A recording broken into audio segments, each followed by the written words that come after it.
Action! Trust me, true believer. Not only did I not think I would be doing a cameo in such a big movie, I never dreamt there'd be such a big movie.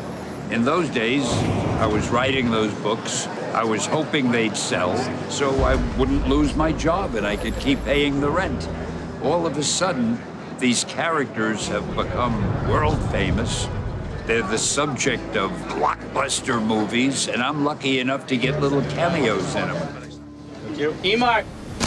Okay, and background action, and action. They decided any scene with Bob and me Remember me? Sure don't. had to be a sure crowd pleaser. Look great, Hef. Cut. Ladies and gentlemen, that's a camera wrap on the creator of Iron Man, Mr. Stan Lee. We are so lucky. Robert Downey Jr. playing this role. I was born under a lucky star, I gotta tell you. And to be in a scene with him, brief as it was, and I'll talk to them about that later, it was a joy, really a joy. I just love doing cameos because, first of all, there's no real responsibility. We arrive at the place where they're shooting. The director says, go to wardrobe, go to makeup. When I'm all finished, okay, here's your line. That's Captain America? I thought he'd be taller. I'd like to start with the line that might have been put to you, sir, which was, did it work? I'm a very good study. I can remember a whole line after reading it 3 or 4 times. Did it work? And action. Superheroes in New York? Give me a break. I mean, I say a line or two if I'm lucky enough to get a line. Sometimes it's just pantomime. Larry King. Larry! But there I am on the screen, and I'm a big ham, so I love it. Oh, man. I am so fired. I like them all. I mean, as I think of them, each one is my favorite. And shrink! Well, the 60s were fun, but now I'm paying for it. And cut it. And I love being in the theater and having somebody next to me say, oh, look, that's Stan Lee. I get a big kick out of that. You know what? I think I'll just take these, bring them over here, and hold on for safekeeping. Are you Tony Stank? Oh, man. Anyway, before I was so rudely interrupted, at that time, I was a Federal Express man. I'm trying to tie the Marvel Universe together by being the one common denominator that they all have. What's the matter with you kids? You never seen a spaceship before? My cameos are always fun, especially when I do one with Thor. I play a barber, and I'm about to cut his hair. Touch something, and then the whole thing's gonna come to life. Okay, yeah, good. No! Yes!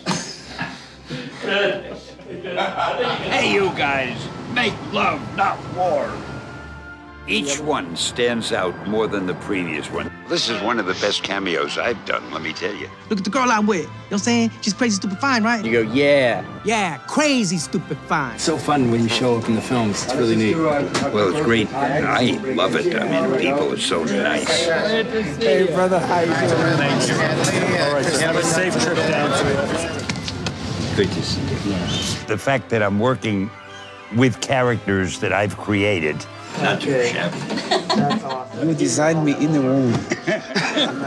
By the crimson rings of Featurette, it's Doctor Strange. And the fact that they are being directed so beautifully. I'll need a ride home. Why don't you try that?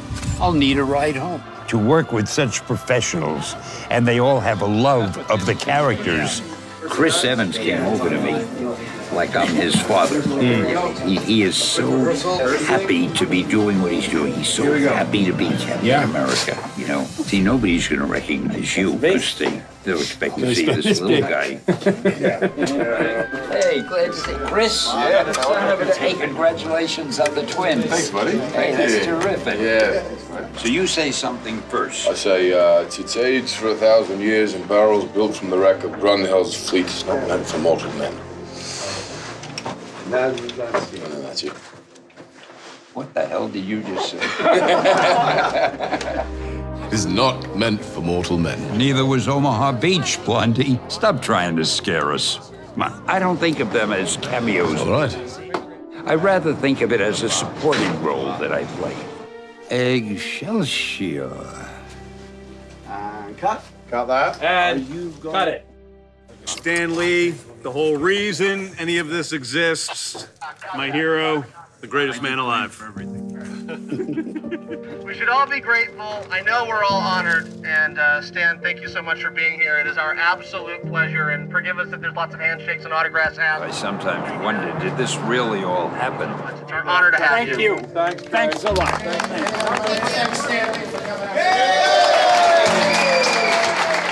In the days I was writing these things, I never thought it would turn into something like this. Thank you very much. Thank you. This is just unbelievable. It's indescribable to work with creative people, especially people who make movies. It is such a thrill. It's overwhelming when I think about it. And I keep saying to myself, I can't believe this is me. I can't believe I lucked out this way. Let's give it up for Stan Lee, guys. Woo-hoo, yeah! 5 lousy words they gave me to say. Thank you so much. You're a great director. It's something you never forget. And thank you for all of this, and I hope that I didn't set interviewing back a few decades. Okay. I'll see you later. Thank you. Appreciate it. I remember every cameo I've done since the first one. And I think I'm a very lucky guy.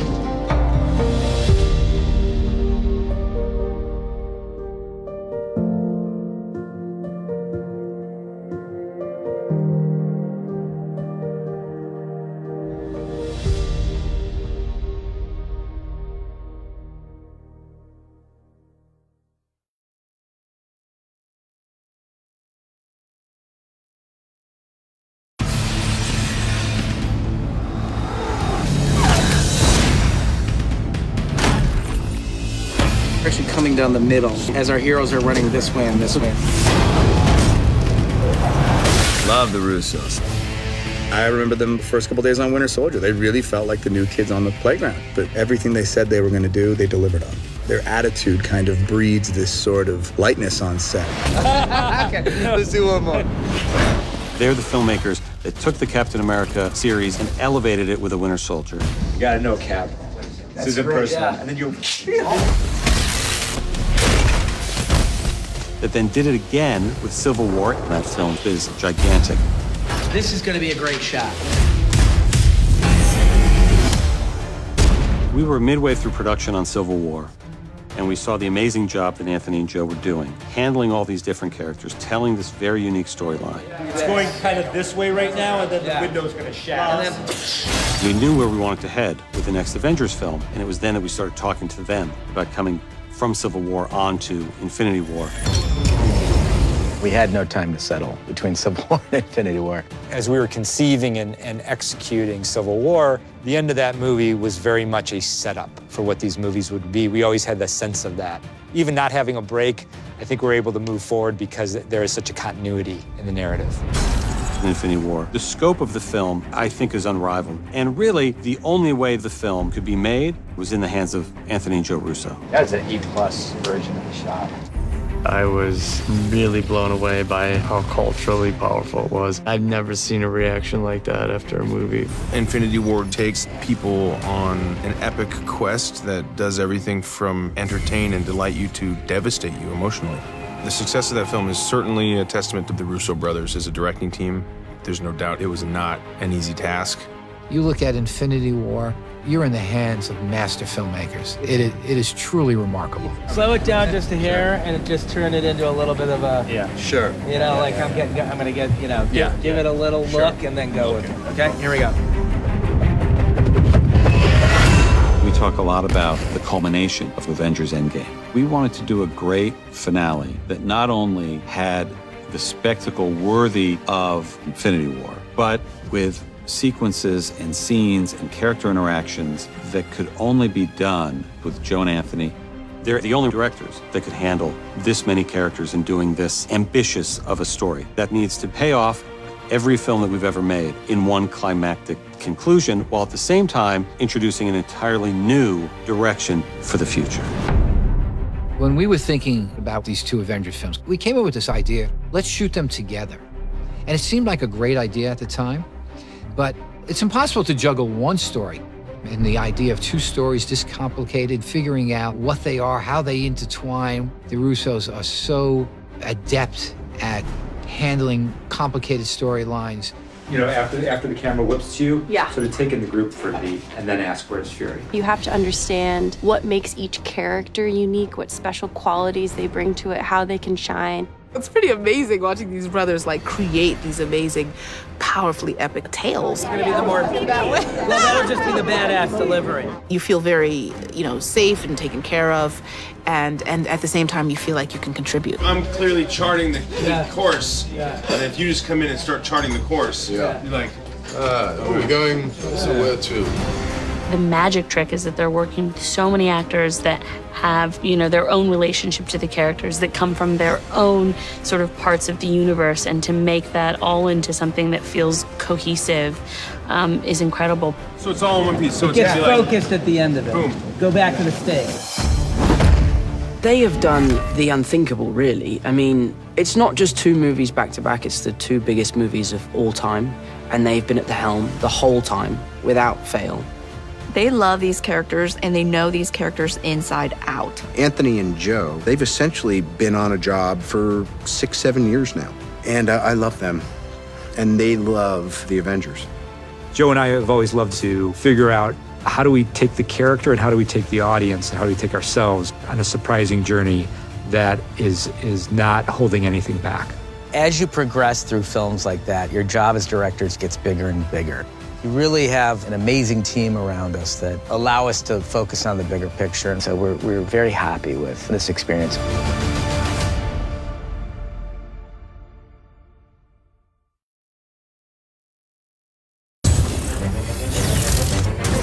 It's been really exciting to get to work with some of the actors from different franchises that I have just admired. I guess you would say are sort of an extended family. And then, of course, there's new characters that are also being introduced to the family. Where are you going?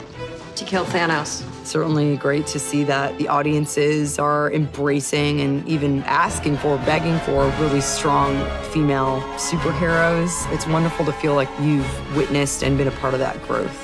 I'm always picking up after you boys. I think one of the dangers of playing a kick-ass chick is that you just mimic what you've always seen kick-ass men do. You want to show me how to punch? That's how you punch. It's really important for me to find the voice and the rhythm and the style and the meaning of what it means to be a powerful woman, and that be its own distinct thing.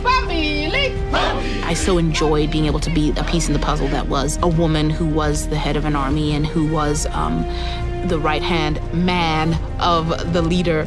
And seeing how that resonated was very humbling and very moving.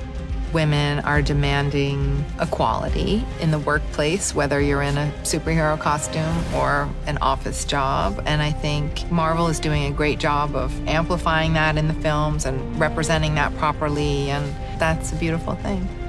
Every morning I think about every way that I can help women have representation and be out there in the world. And I think for me, it's important for women to know that it can be done. Hi, I'm Peter Parker. Hey, Peter Parker. You got something for me? Our goal with Endgame was to provide a climactic conclusion to the journey that the MCU has been on for these 11 years now. And so we spent a lot of time looking backwards at the journey that the overarching narrative has taken and all the characters that have been a part of that story. And I remember it just dawning on all of us one day, just like the sheer number of amazing female characters that were now in the MCU was just so exciting and impressive to all of us. I mean, we really looked for an opportunity to just celebrate that. You get to see this really beautiful thing, which you kind of get a taste of with Avengers Infinity War as well, which is very powerful people meeting each other, powerful people all being in one room, powerful people that all have very specific skills working together to form a team. We have a small little moment in the Wakanda field in Infinity War where we have Okoye, Natasha, and Wanda teaming up to fight Proxima. And that moment in the trench was pretty spectacular to see when we were shooting Infinity War. And we wanted a little bit more of that in Avengers 4. I don't know how you're gonna get us through all of that. Don't worry. She's got help. It was really beautiful to feel this sort of Marvel sisterhood, you know, and we're all coming from so many different films that we all came together. It's kind of like, I see what you do. I know your powers. Okay, show me what you got. And then we just clicked, and we were just like cheering each other on.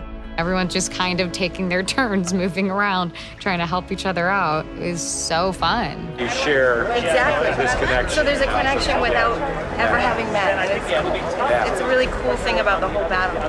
That day was insane. We were all in it together and it felt electric. It was really, really cool.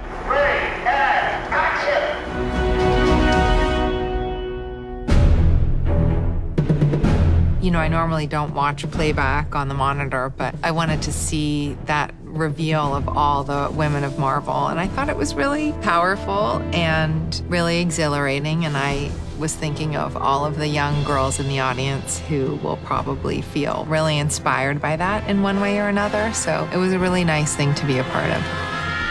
And it's exciting because all of us are saying, I've never experienced this before. I've never been in a film with this many women and this many strong women who stand equal to the men. There is something very powerful, and we're realizing it more and more. It's just how magical it is to allow women to express their full gamut of their power and their abilities as a unit.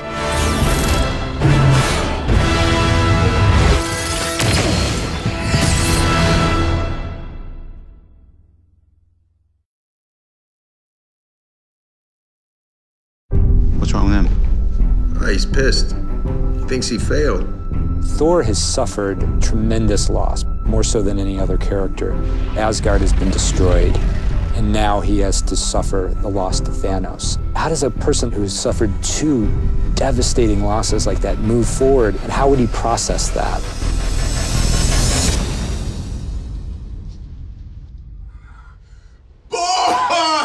Every aspect to him was broken. Some tragic things have happened, and he's decided, you know what? I'm just gonna check out and eat pizza and drink beer, and that's what he's done, you know? You all right? Yes, I'm fine. Why? Don't I look all right? You look like melted ice cream. So what's up? You just here for a hang? He's a very depressed, sort of removed Thor, becoming the opposite of what we've known him to be in the past. Don't you think I'm down there wallowing in my own self-pity, feeling sorry for myself, hoping to be rescued, hoping to be saved, but you're wrong, okay? But the great thing about Thor is, like, there's something in his spirit that stands in contrast to where he's let himself go physically and emotionally. There's beer on the ship. And what kind? Being able to do this new version of Thor, it's hugely liberating and fun. We had a big sort of fat suit, which I think was sort of 60 or 70 pounds. This little move. Yeah, that's the shimmy. It was the hottest I've ever been. How does that feel?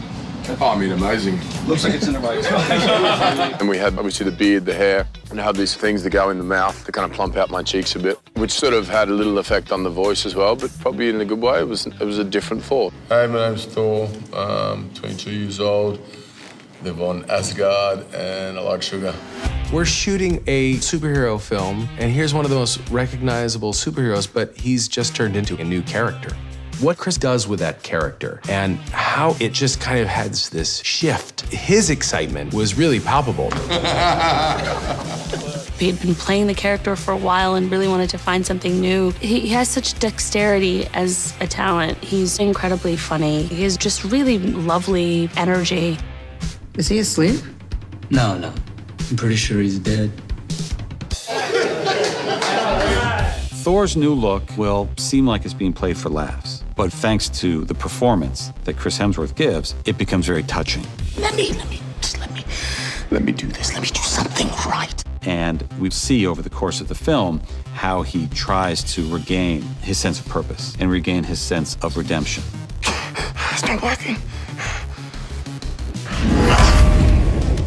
And at the end of the day, even though he's carrying a lot more weight, he's still the Thor that we love. I'm still worthy. The Avengers pull him back in to have a sense of duty. He finally comes around, and he's a full-on Avenger with carrying another 80 pounds, though. Look at the first couple steps. I thought I was cooking. I thought I was running so quick. Maybe you want to give a battle cry. Oh, yeah, you'll get one there. It felt like I was playing a completely different character. There was a real opportunity to just kind of swing for the fences, and it was so much fun. What do you think is coursing through my veins? Cocoa Puffs, nachos, embarrassment. Lightning.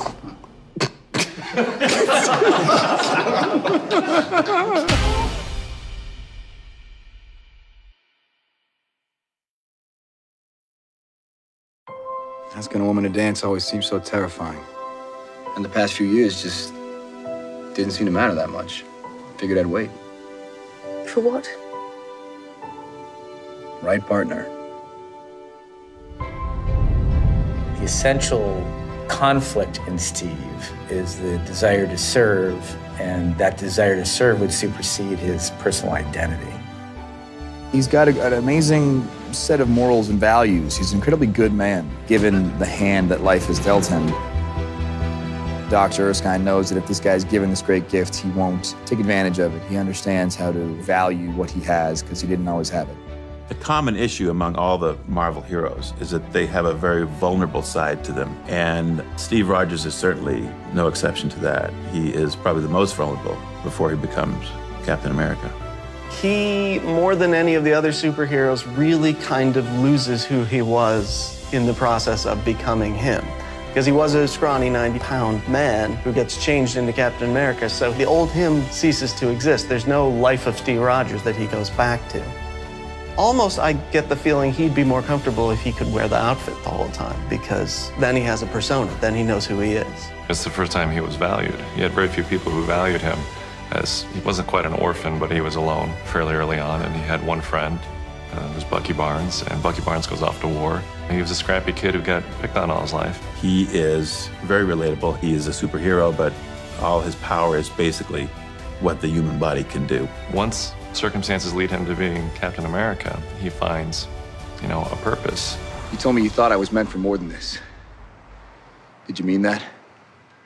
Every word.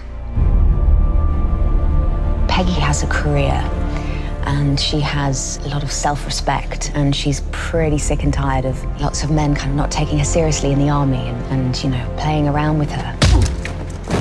I think Peggy relates to someone really fighting for what they believe in and really having to struggle all the time to prove themselves, and she, being the only woman in this environment, knows exactly what that feels like. It's not just the normal, everyday love story. There's something else. In the same way that we love Steve because he exhibits some sort of determination and selflessness, it's the same thing that attracts her to him.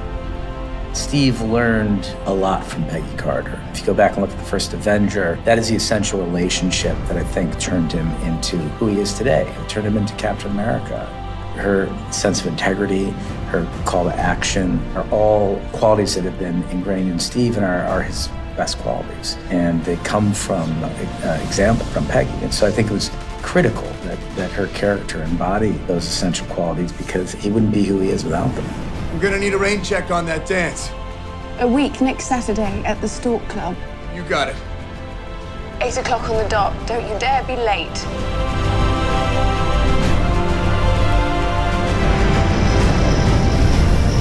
The great tragedy of Steve Rogers' existence was, he found the love of his life and then had to sacrifice himself in 70 years of his life to save the world.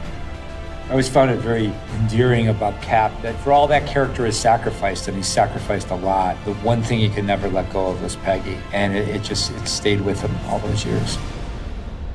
It's been so long. So long. Well, I couldn't leave my best girl. Not when she owes me a dance.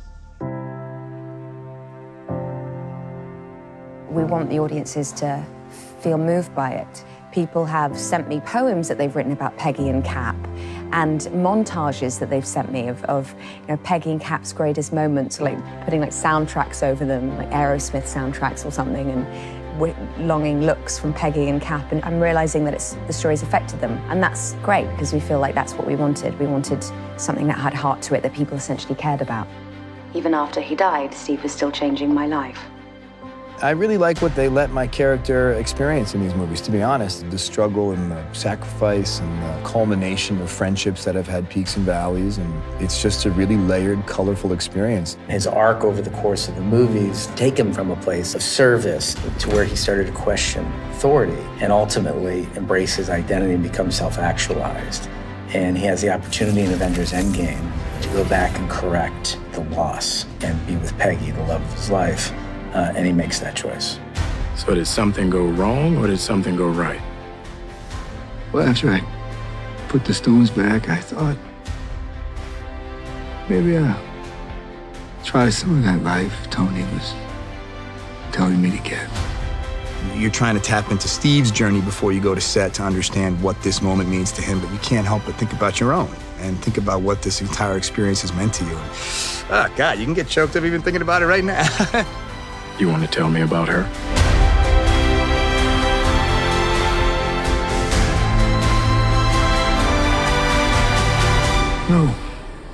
No, I don't think I will.